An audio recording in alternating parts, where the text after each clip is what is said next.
have anything big planned, just a giant blowout party with all the Barbies and planned choreography and a bespoke song, you should stop by. Welcome to MsMojo, and today we're counting down our picks for the top 10 Hollywood classics that inspired Barbie. They're so like pastel and sweet and colorful. I love them so but then much. they also have something underneath that's quite moving and deep. Barbie can be anything. And for this list, we'll be looking at the impactful films that lent their artistic and thematic DNA to Greta Gerwig's take on the world's most famous doll. Have you seen all 33 films on Gerwig's Barbie watch list? Which is your favorite? Tell us about it in the comments. Number 10, 2001: A Space Odyssey. Imagine it. You exist in a highly cultivated, artificial, and aesthetically specific environment, and an all-powerful third party is in control of it all. It's the life of a doll. It's also pretty similar to Stanley Kubrick's seminal film 2001: A Space Odyssey. I can see you're really upset about this.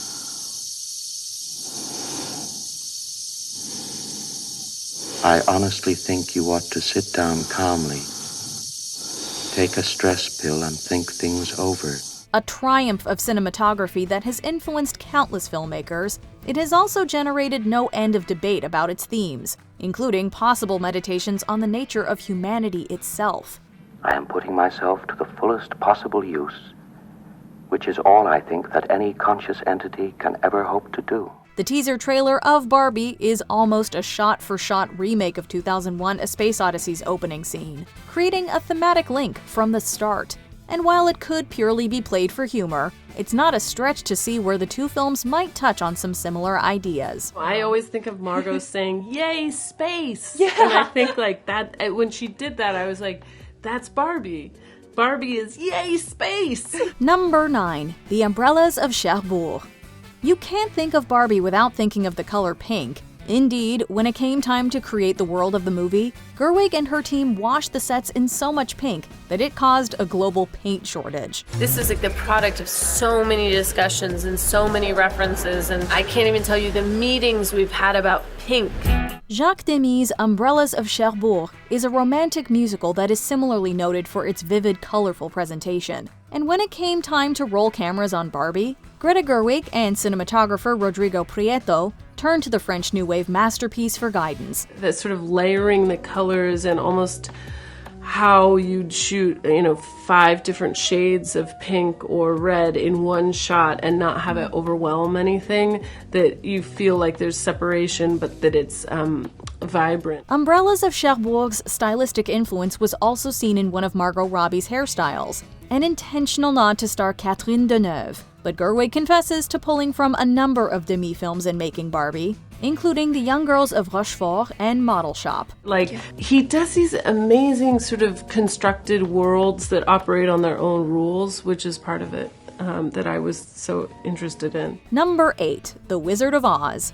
There might be no movie musical that is more famous than The Wizard of Oz. Not only has it been a mainstay all around the globe for decades, but it seems that it's a beloved classic in the Barbie world as well. However, it also had a very active role in creating that world. I have a feeling we're not in Kansas anymore. Some aspects might not hit as a reference right away, like the fact that Barbie world is paved in pink brick. However, it's the overall aesthetics of Oz that are most evident in Gerwig's movie. It does something that I wanted to emulate, which it's these incredible sound stages and these painted skies and this sense of, I say, authentically artificial, which I think is very beautiful and emotional. In that vein, the director emphasizes how Barbie often used the practical execution of the classic Hollywood era over modern CGI, and she hints at how The Wizard of Oz may have also shaped the ending of Barbie. I always love the ending where there's almost like there's a sort of ceremonial quality. They go around to each person and they all get their ending, and I kind of wanted to do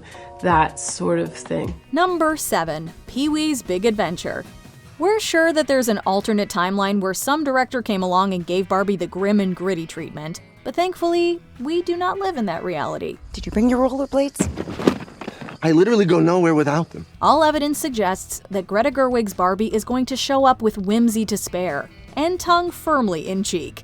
The director cited Tim Burton's absurdist comedy Pee-wee's Big Adventure as a film that helped color Barbie's humor. The rhythm of Pee-wee's Big Adventure, like there's that section where he gets on a train and he's a tramp on a train and sings like songs, and then he gets bored of it and falls off the train, and it takes like 60 seconds and it's hilarious. Often compared to a live-action cartoon, the movie is eccentric, silly, and ironic, often presenting as childlike while winking at the adults in the room. The Barbie trailers have already shown us glimpses of these same qualities, and considering the comedic bona fides of so many cast members, we'll be ready for more laughs when the movie rolls. I will beat both of you off at the same time. Beach both of us off? Nobody's gonna beach anyone off. Number 6. Saturday Night Fever.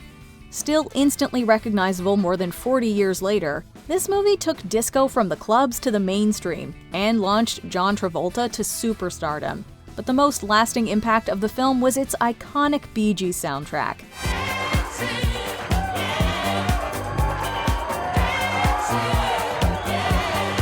Those famous grooves are what hooked Greta Gerwig. More than just good jams, though, she was attracted to the interplay of the soundtrack with the story. Saturday Night Fever was like a kind of a movie that was driven by music, but not a musical.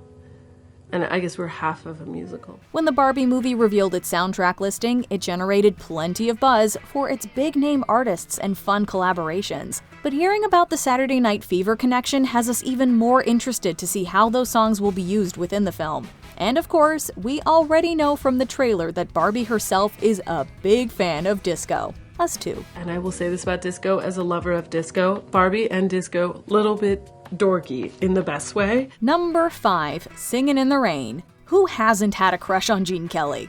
Okay, maybe not everyone has, but we do, and so does Greta Gerwig by her own admission. So it's not surprising that shades of his two most renowned movies would appear in Barbie. In one case, literally. They have Leslie Caron in these very graphic, beautiful shots against like an entirely purple room or an entirely green room, and she's going through her day. And that things like that, it was these kind of flourishes that were very almost surreal. Given what we've already discussed, the artistic, painterly qualities of An American in Paris seem like a lock for the aesthetic direction of Barbie. But it was the layering in a certain Singin' in the Rain scene that really got Gerwig's creative juices going. The Dream Ballet inside of the Dream Ballet is one of the most incredible, beautiful, completely unhinged things. As beautiful as it is otherworldly, we were already excited to see how the ethereal romance of this scene would translate into the Barbie movie, but then Gerwig dropped a hint. That was sort of how we wanted to model a certain Ken ballet. And yeah, we need that ASAP. Number 4. The Red Shoes. Keeping us on our toes in the truest sense, Greta Gerwig pulled from another essential dance movie in crafting elements of Barbie. And in fact, 1948's The Red Shoes seems to have a pretty wide-ranging influence. There's things of the red shoes all over the movie.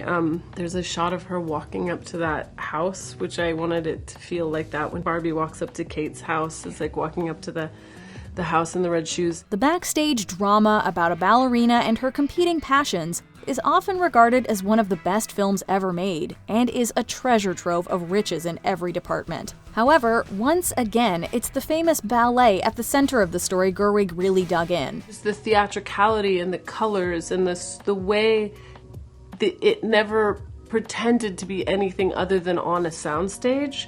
I like that. I like that authentic artificiality. It's really heightened. She would also draw inspiration from the look of Anton Walbrecht's Boris Lermontov. His androgynous style choice has been funneled into pure Kenergy, and we love to see it. How stylish and bold that man's wearing cat-eye glasses. It's so fun. So and Ryan was like, "Can I wear cat-eye glasses?" And I was like, "You definitely can." And then he had 2. Number 3. All That Jazz. To be on the wire is life. The rest is waiting. That's very theatrical, Joe.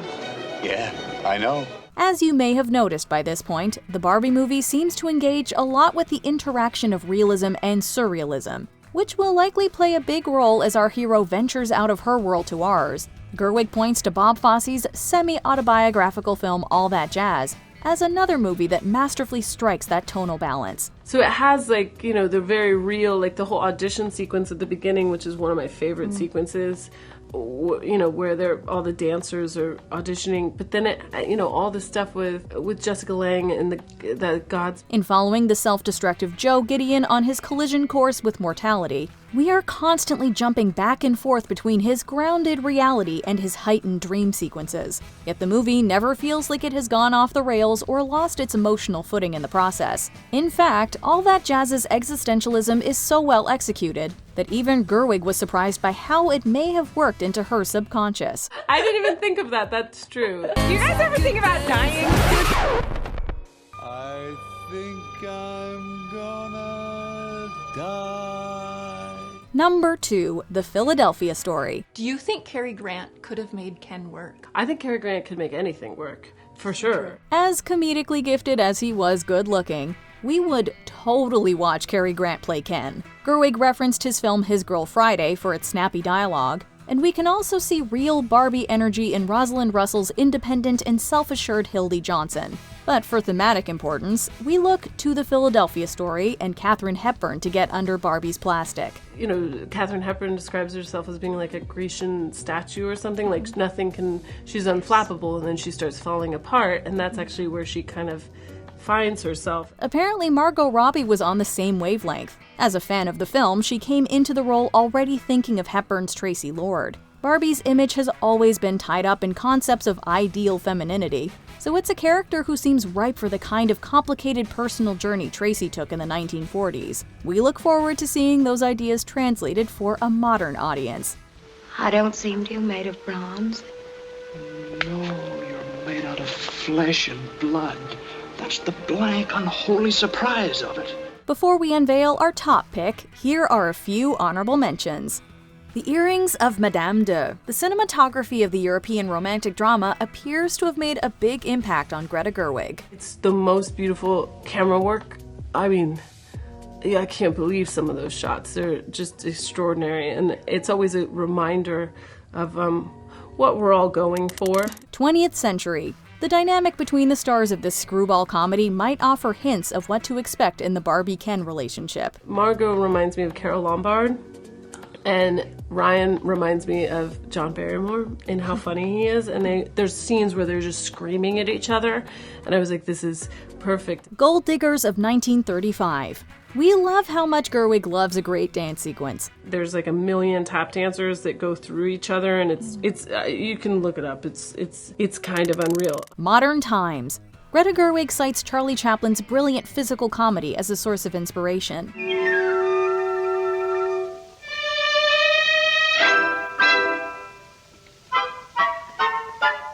Grease. We can see where both the energy of this musical and the suspension of disbelief it requires might have made its way into Barbie. It's a musical about the 1950s, but made in the 1970s, and everybody's 30. Love it. Before we continue, be sure to subscribe to our channel and ring the bell to get notified about our latest videos. You have the option to be notified for occasional videos or all of them. If you're on your phone, make sure you go into your settings and switch on notifications. Number 1. Close Encounters of the Third Kind. She's a Barbie girl in her perfect Barbie world until one day things inexplicably change. Cold shower, falling off my roof, and my heels are on the ground.